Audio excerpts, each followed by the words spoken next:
Sometimes I find myself lost in calls, the calls that's all vibes, I won't talk at all. I think before and drink some more before it pours. I'm out the door, feeling my life is war. Still feel sore, but find that I'm laughing more. Smaller class sizes and the pod method that some that you see being taught in other parts of the world. Basically you have one teacher with a smaller amount of students, and that way, if an infection shows up in one of the pods, they can just have that small pod isolate versus have to shut down, say, half the school, the entire school. So I think that that's a lot easier to do if you're doing an elementary school class. Okay. When you are doing a high school class, the amount of kids that have different schedules. So if you were going to try to make sure that all of the kids who were in my World I history class then also moved to the exact same English class. Oh, okay. What happens if one of those kids is in a regular history class, but in an honors English class? So then, right. No, you can't take honors this year. You can only take on level. Do you know what I'm saying? And then what happens? Yeah, no, that makes a lot of sense because I've been out of high school 30-something years now, about 30 years. So those are just kind of some of the things you forget about in terms of people having different classes and different class schedules. So when I saw those articles and began to delve into that a little bit.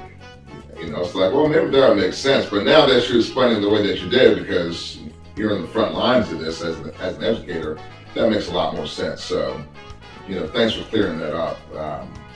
Because I think that's definitely going to open people's eyes to, you can't do that because it's just not going to work.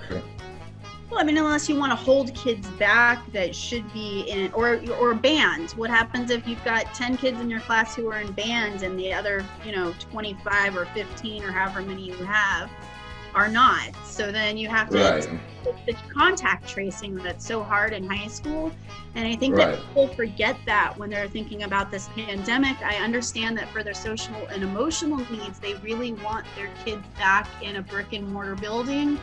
And Jaja, I'm going to be honest with you, as an educator, I want that more than anything else because making those connections is the whole reason I became a teacher. I mean, yes, I love history, it's my passion, but I really love making those connections with the kids, and it's quite difficult to do in a virtual setting. It can be done, but it's going to take some time.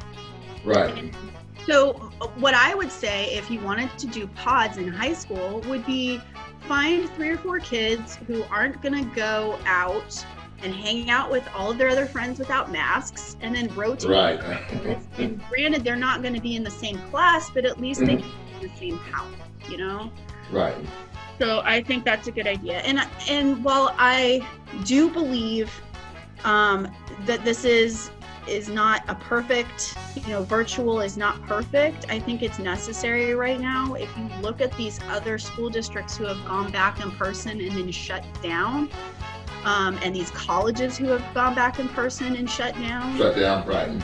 The amount of kids that I see outside in groups of 7 and 8 with no masks on, just specifically this week. I don't know if they've just seen each other online during classes and been like, hey, let's meet at the Burger King or whatever. But a ton of kids out in the last week. And on one hand, it's nice to see the normalcy coming back.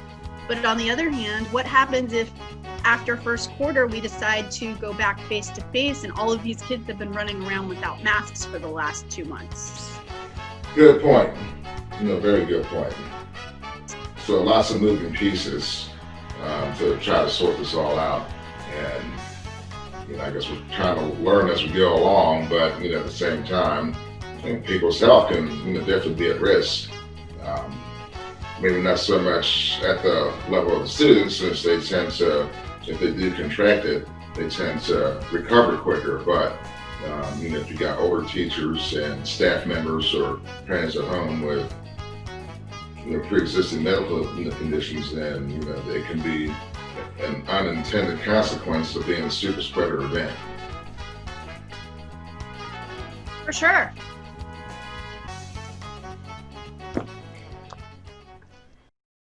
Sometimes I find myself lost in calls, the calls that's all vibes, I won't talk at all. I think before and drink some more before it pours. I'm out the door, feeling my life is war. Still feel sore, but find that I'm laughing more. Rapping for release in the cap, of course. Of days of yore, embrace, couldn't have asked for more.